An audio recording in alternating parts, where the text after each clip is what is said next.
So finally, gonna start part two of the running back list. At number five, we're gonna have Nick Chubb.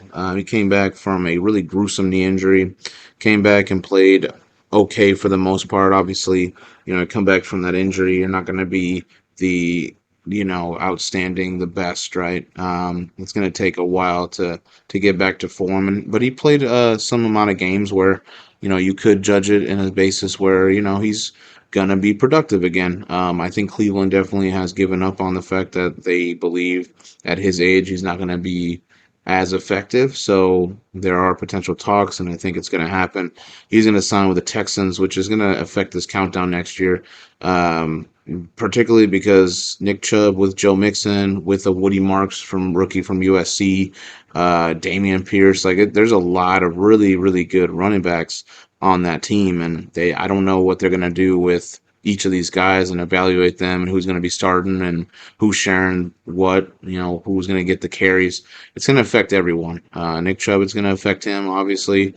Joe Mixon, definitely going to affect him. I don't believe at this point, if it's like this, I don't think Joe Mixon will even be on a countdown next year, based the fact that he barely is squeaking in with his 1,000-yard seasons. But Nick Chubb's count rating is going to go down, so it really just depends on what they're going to do and if he's going to actually be a Texan. It's not finalized yet. He got to do a physical, but it's definitely looking like that will be the case. Nick Chubb's 29 years old, 7 years in the league, 1 year, $2.27 million. 8 games played, 102 carries, 332 yards, 3 touchdowns, 3.3 yards per carry, 41.5 yards per game, 5 receptions for 31 yards, 1 touchdown, 3.9 yards per game, 1 fumble, 4 broken tackles. He was eighth on comeback player of the year voting. Yeah, overall, I do like Nick Chubb. It could be a really good signing.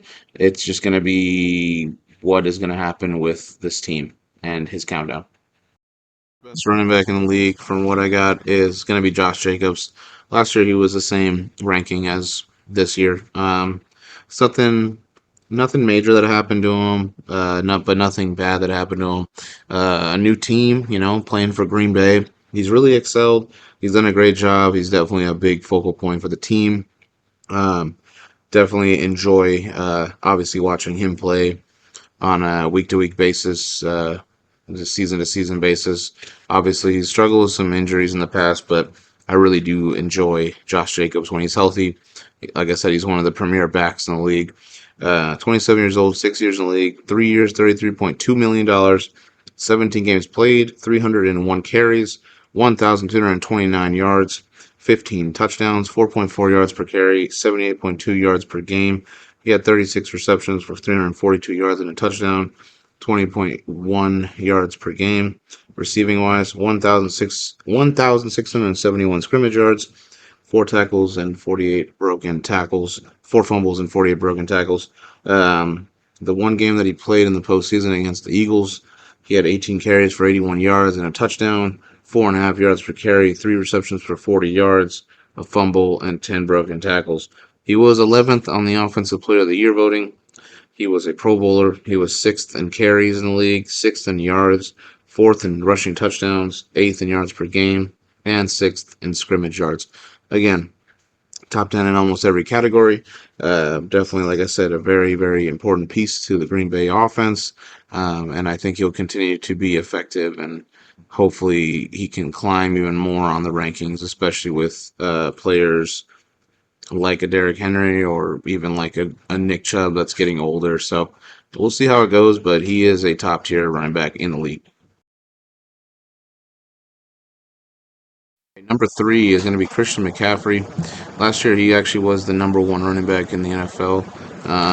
Overall, I think with the injuries, it definitely caused them to not being as effective. Obviously, it's not his fault. Injuries happen. Sports injuries happen. And he's still a really, really productive, very, very impactful person for the Niners, right? So overall, not having him there definitely affected them. I know they had a lot of injuries last year, which didn't make them as much of a threat as they were in the past year when they got to the Super Bowl. But Christian McCaffrey, though, when healthy, he's definitely a top three running back, regardless, and arguably can be the best running back in the game. So again, injuries definitely denied him of this. Trying to get back to number one, but still a guy that I need to put in the top three. 28 years old, 8 years in the league, 3 years, $46.2 million. 4 games that he played, 50 carries for 202 yards, 4 yards per carry, 50 and a half yards per game. He had 15 receptions for 146 yards, 36 and a half receiving yards per game, a fumble, and 4 broken tackles. That's pretty much all he could do this year, but overall, I do expect a bounce back year for him. I can see him winning a comeback player of the year. He's not done yet. He's still young. I'm excited to see what he does for his team.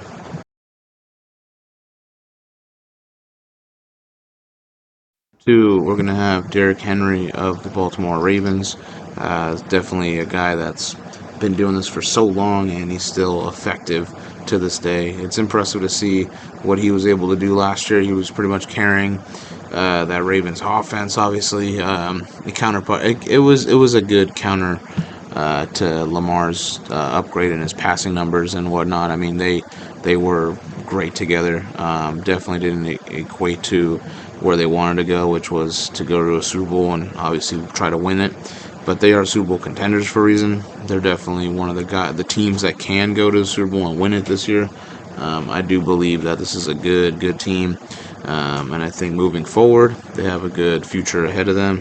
Obviously, he's going to have to figure out what he's going to do because he does have one more year on this contract. So will we see that? Will this be the last of Derrick Henry? What's going to happen? I don't know. It's been a great signing for Baltimore since he's been here, though. Derrick Henry's 31 years old. He's been in the league for 9 years, 1 year, $7 million, 17 games played, 325 carries, 1,921 yards, 16 touchdowns, 5.9 yards per carry, 113 yards per game, 19 receptions for 193 yards, and 2 touchdowns, 11.4 receiving yards per game there. 2,114 scrimmage yards is crazy. 3 fumbles and 50 broken tackles, which is not surprising. It's Derrick Henry.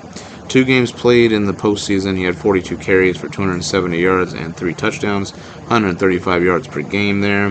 6.4 yards per carry with 1 broken tackle. He was 4th in the Offensive Player of the Year voting. He was a Pro Bowler. He was a second-team All-Pro.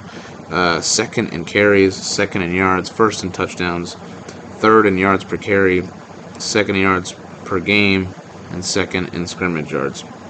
Absolute beast. Deserving to be on this countdown, absolutely. He is the second best running back at 31, which is crazy, but he still continues to prove that he is in that upper class.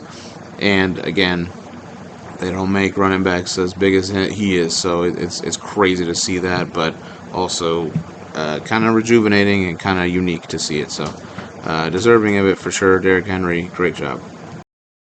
Number 1 running back in the league, it's Saquon. Last year he was number 5. And I mean, honestly, it was rough to see him at number 5. I thought, hey, I mean, he's still a top 5 running back, you know. I think he could be higher if he continues to produce. And, you know, obviously he's had some seasons where he's had to rest, right? You know, running backs, they have a rough career life, and, you know, a lot of injuries play into that. And, you know, obviously it's hard to survive and become a running back for so long in this league. You know, with the amount of changes, offensive line changes, and just how defensive schemes and how defensive players have become and whatnot. You know, obviously the value of them has increased this year exponentially because of Saquon. And I mean, what he did this year was incredible. Philadelphia would not be in the spot they were in if they did not have a player like Saquon. So, he's 28 years old. He's 7 years in the league. 4 years, $68.7 million. This year, 16 games that he played, 345 carries for 2,005 yards, 13 touchdowns, 5.8 yards per carry, 125.3 yards per game, 33 receptions, 278 yards, 2 touchdowns, 17.4 receiving yards per game, 2,283 scrimmage yards, 2 fumbles, and 25 broken tackles in the playoffs. He was amazing, amazing to watch. The 4 games that he played, 91 carries for 499 yards, 5 touchdowns, 5.5 yards per carry, 124.8 yards per game, 13 receptions for 75 yards, 18.8 yards per game, 574 scrimmage yards, and 8 broken tackles. He's the Madden cover athlete. He's ninth. He's the ninth running back to go for 2,000 yards in a season. He was 100 yards shy of the Dickerson record, which is a shame. I wish he could have broke it. He was a Pro Bowler, a first-team All-Pro, third in the MVP voting. He was an Offensive Player of the Year. He was 14th in Comeback Player of the Year, Super Bowl champion, first in carries, first in yards, 8th in rushing touchdowns, 4th in yards per carry, first in yards per game, and first in scrimmage yards. Feel bad because he's a Madden cover athlete. They've had some curses, obviously, that people speculate, conspiracy theories, whatever you call it. So I hope that this does not affect him. I hope that he continues to be the best running back in the game or in that conversation. I'm super worried. Hopefully, no injury season. Let's hope, because he is that guy that is going to be super impactful for a repeat of this team, of defending that Super Bowl title.